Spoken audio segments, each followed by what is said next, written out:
Support comes from the Missouri Forest Products Association, committed to conservation and careful management of the state's forests to make them more resilient and better habitats for wildlife. ChooseWood.com. Welcome to St. Louis on the Air. I'm Don Marsh.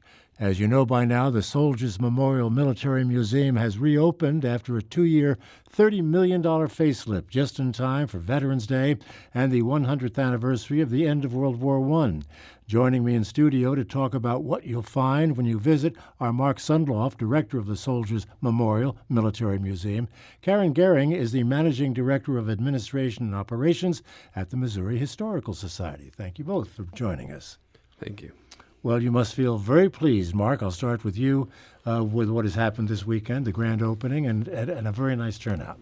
Yeah, we had a tremendous weekend at Soldiers, rolling into this really what's a grand reopening full week, but kicking that off Saturday morning with native St. Louis and Brigadier General Jeannie Leavitt coming back to town to give some opening remarks and reminding us all about why we took on this endeavor and the importance of refacing and restructuring Soldiers Memorial in a way that does everybody proud, everybody in St. Louis, and the men and women not only who have served in the service, but also all men and women of St. Louis who have contributed in so many different ways in so many different conflicts and struggles that we've been through. A heck of a transformation, given what it was and what it now is. Yeah, we're extremely proud of the end result after numerous years of hard work and dedication by the staff of the Missouri Historical Society and numerous contractors and art craftsmen and artisans throughout the area who contributed to the project. But it's a rather stunning facility. A lot of work went into making sure that this 1938 structure came up to 2018 expectations and standards, but retained that beauty and that original design of the craftsmen of 1938 who did that original work. Karen, give me some sense of what the oversight role was like for the Historical Society.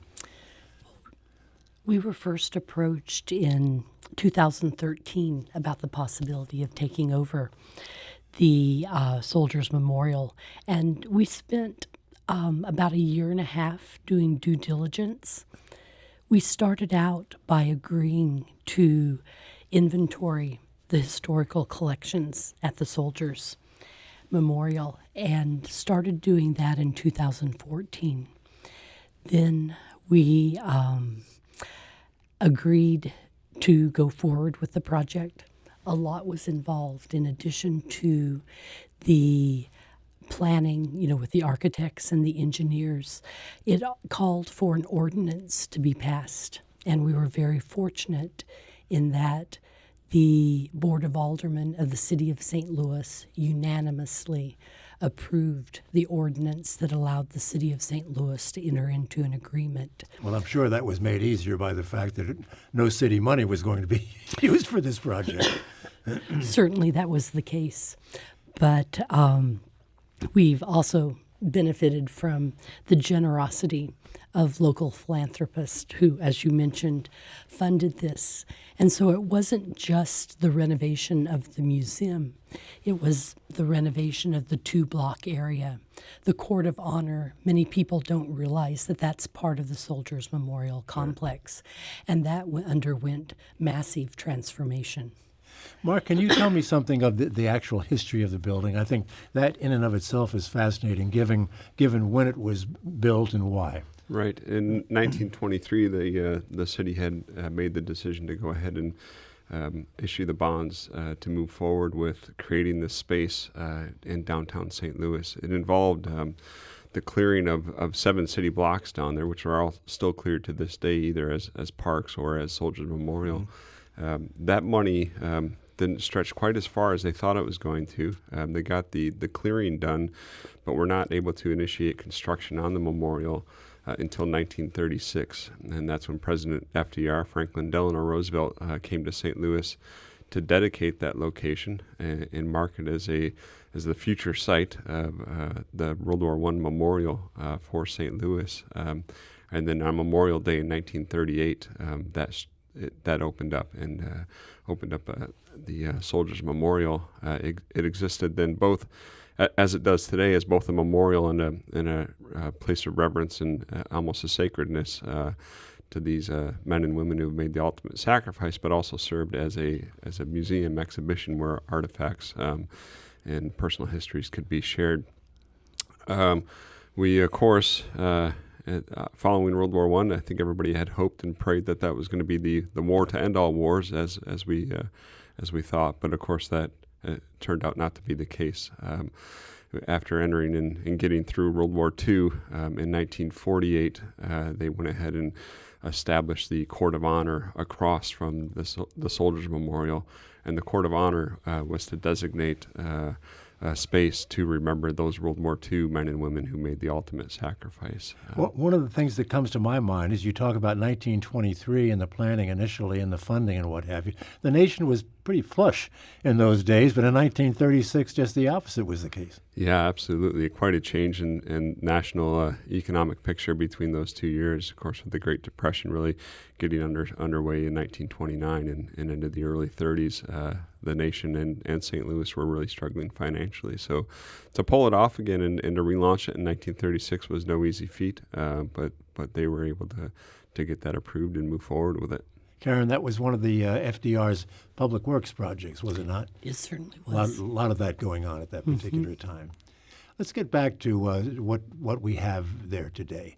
You mentioned inventorying the artifacts. What does that involve? I mean, I know you're counting what you have and listing what you have, but what did you have at that time to inventory? The historical collections at Soldiers Memorial had been collected since the 1930s, but there wasn't a comprehensive inventory of the collections. And so there wasn't even a general number that could be assigned to the overall collection that was owned by the city of St. Louis. We were able initially in 2014 to hire 4 individuals to begin to measure, to describe, to photograph all of the artifacts. And so for the very first time, we will have intellectual control over those collections. That work is still ongoing. I would say we're about 75% through with that inventory, and we're continuing with 2 individuals working on that. We've also been just thrilled with this whole project, and I had the honor to serve as the project manager for the revitalization. The Soldiers Memorial is truly an architectural treasure, and many people didn't even realize it was open to the public. And so we've been able to restore the museum, the beautiful Walker Hancock sculptures, the Gold Star Mothers mosaic, the original elevator. Things like this are very, they're hard to comprehend the beauty of those particular items. But there's also a lot of behind-the-scenes work, such as the building never was air-conditioned. It never had fire suppression. And so we had to open up walls and do work such as putting in HVAC so that, basic visitor service amenities would be there for the public. And Mark, you had to scrape off a little history too, didn't you, with the exterior of the building? I mean, that would represent the era during the 30s and 40s when there was always a dark cloud hanging over St. Louis. Yeah, certainly some of the coal, particulates, and other things that were in the atmosphere through the past 80 years certainly gave a discoloration and really darkened the building, and especially the statues. I know the before and after images of before we renovated and cleaned those Walker Hancock statues, and the after images are just kind of a night and day comparison, and it's stunning. It's an amazing project because like I said a little bit earlier, it feels like you're walking into a new facility, given its current state of accommodations and whatnot. But it was all kicked off in 1938. So as a historic preservation project, it's really quite remarkable the way that the building has been saved and brought back to a fresh new life. Yeah, much more inviting, I would think, to the public at large. And then you've got these wonderful water features, which always dress up a property, don't they? Yeah, the work in the Court of Honor has just been quite remarkable. And the addition of the water features, I think the thing that I like the most about it is, that Court of Honor is primarily about remembrance and about creating this kind of sacred space where people can go and reflect upon those who have made the ultimate sacrifice. And not only is the water feature attractive, but also as you move down into that area, you kind of lose the city environment. You lose the traffic noise from Market Street and 13th Street. And it actually creates a space where you can relax and reflect. So it's quite remarkable. Wasn't it designed to blunt some of the noise from Market Street? These features would help do that? Yeah, I think that was definitely part of the intent. Yeah. I want to go back, Karen, to the artifacts. Did you find some things in there that you didn't know that you had that turned out to be pretty significant?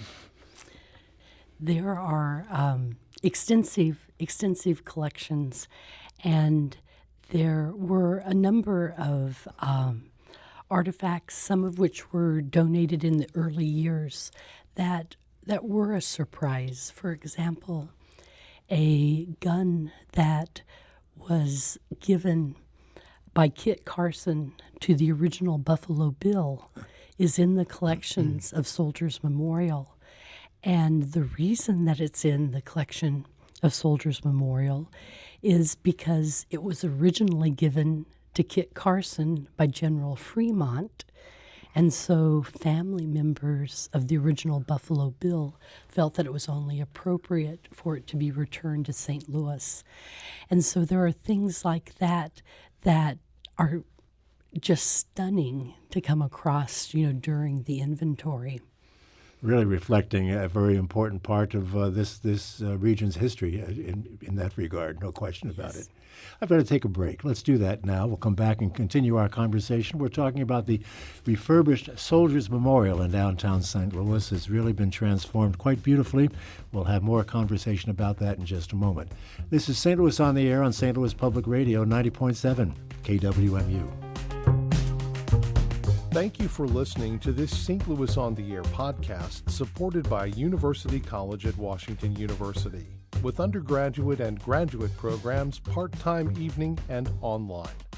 University College at Washington University, offering world-class education within reach. Welcome back as we continue our conversation about the newly renovated Soldiers Memorial downtown. Mark, let me go back. We talked about Kit Carson and some of the famous names in our history. The artifacts and parts of the exhibit go back even farther than that. It's obviously not just a World War I, World War II memorial. Yeah, certainly. So the main exhibit on the main gallery floor is St. Louis in Service. That's the name of the exhibit, and it stretches from Revolutionary War, really with the Battle of Fort San Carlos here in what became St. Louis, all the way up through to today. So there's stories of Rocky Sickman and his capturing during the Iranian hostage crisis. And the anniversary of that was just a day or two ago, too. Correct. Yeah, correct. Good. And I think one thing that we were talking earlier about collections. We're very proud of the gallery spaces, not only for the content, but the collections care and the environment that we created. And one thing that's done as a side effect of bringing this building really up into the top 3% of museums in the country in terms of collections care and exhibition space is the willingness of loners, donors to loan artifacts that contribute to the exhibits. And Rocky Sickman being one of those who is loaning pages from his personal diary that he kept while hostage. And these have never before been exhibited. And we'll be putting a few pages at a time on exhibit in the space. So that trust and that confidence that we're going to run a tight ship down there, so to speak, and take great care of the objects and the artifacts is a nice thing. Well, speaking of tight ships, you have Stan Musial's Navy uniform and also some memorabilia from the USS St. Louis. That's correct. Yep. Stan Musial's uniform is also on loan, and then the bell from the third USS St. Louis is on exhibit, and that's been restored, which is another part of this conversation. Is the conservation work that took place on a number of these artifacts to kind of bring them back, stop deterioration, and then bring back objects to closer to their original condition when possible. And with the bell, the USS St. Louis bell, layers of paint that had been added on over the years really inappropriately have been removed to restore that bell to its original appearance. I was told years ago that there were more St. Louisans at Pearl Harbor during the December 7th attack than people from any other place because the USS St. Louis was berthed there at the time. Is this the same USS St. Louis? There were three of them. Do you know, Karen? It was a later. There have actually been 6 USS St. Louis's, and a 7th is currently under construction and will be dedicated later this year. How much damage, if any, was done to some of these artifacts over the years prior to what has just been accomplished? Because you talked there was no air conditioning. Preserving some of these things must have been a chore. It was, and the beautiful Art Deco building has very large, oversized windows. And unfortunately, until the renovation, those windows were letting in direct sunlight. An example of a gift that was given to Soldiers Memorial back during the 1940s, the first Veterans Day parade after World War II, the Grand Marshal was General Doolittle, and he donated his uniform and all of his medals. It was on display in the direct sunlight for decades, and it was just fried. Unfortunately, we'll never be able to put it on display again, but it's kept in the collections, and it's a very good example of why it's important to protect the artifacts from direct sunlight. And when people go into the St. Louis in-service galleries today, they'll see large scrims that cover the windows. And we've been able to put an individual face of a St. Louisan that was involved in service on each of those. It accomplishes several things. It helps underscore the fact that this is the story of St. Louisans, but more importantly, it protects the artifacts that are on display. Mark, any additions that you have now that you didn't have prior to the renovation? Oh my, definitely. I think since we're talking about exhibits and collections, probably the most dramatic change in the facility happened in the lower level.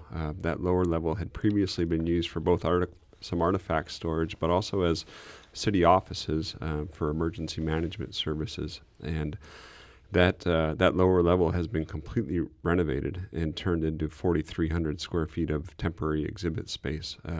So when we opened last Saturday on November 3rd, we opened that gallery with St. Louis and the Great War, a World War I focused exhibit.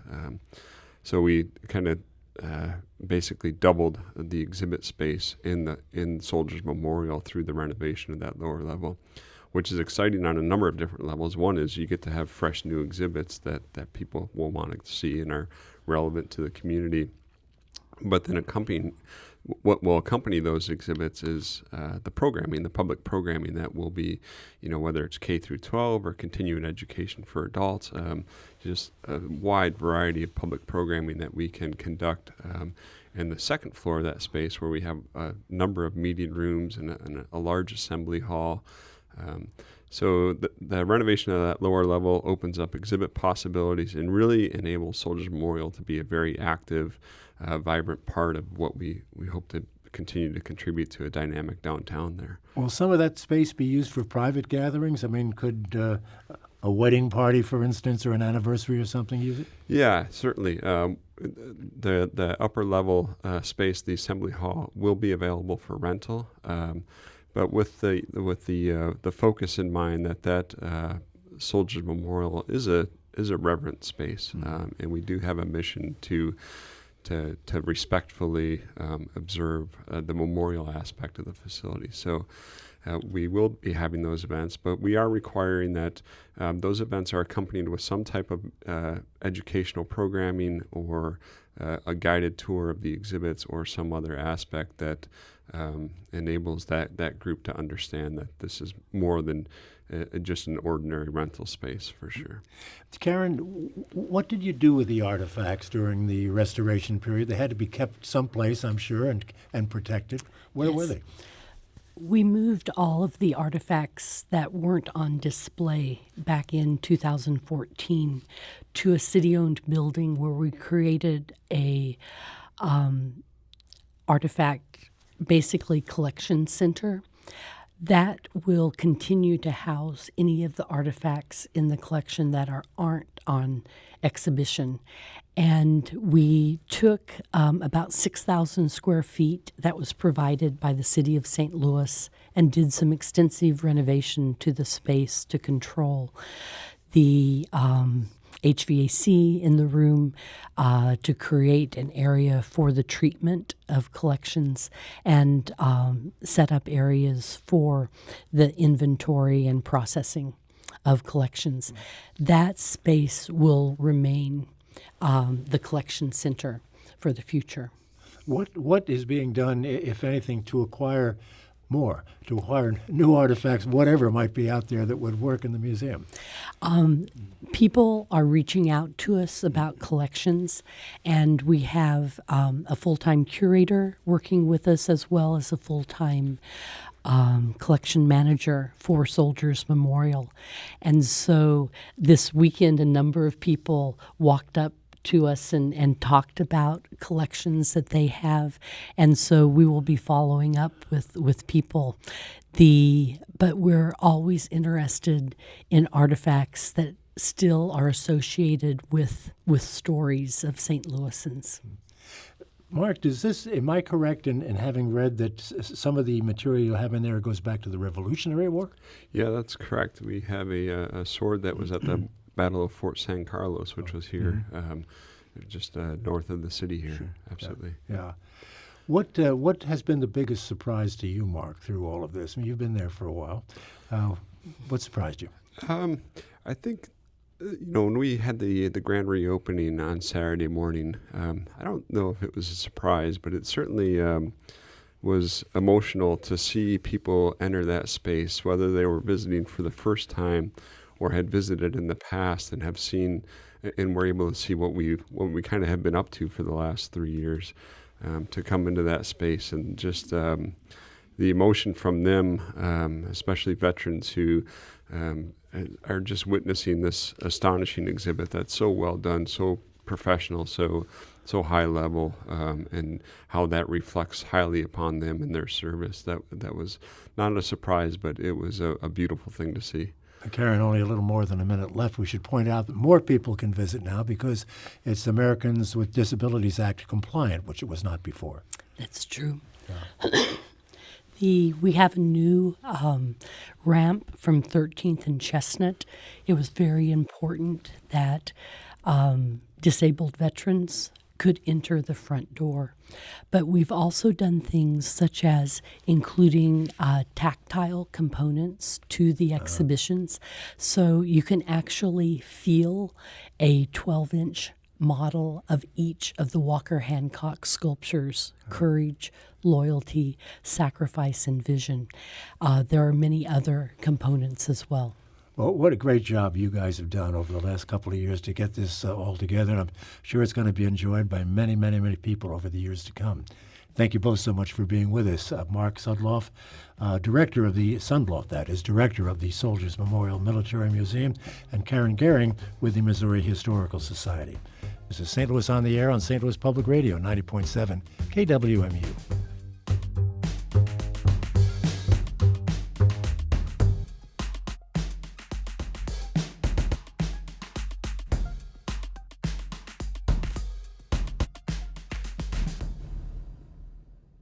Support comes from the Missouri Forest Products Association, committed to conservation and careful management of the state's forests to make them more resilient and better habitats for wildlife. ChooseWood.com.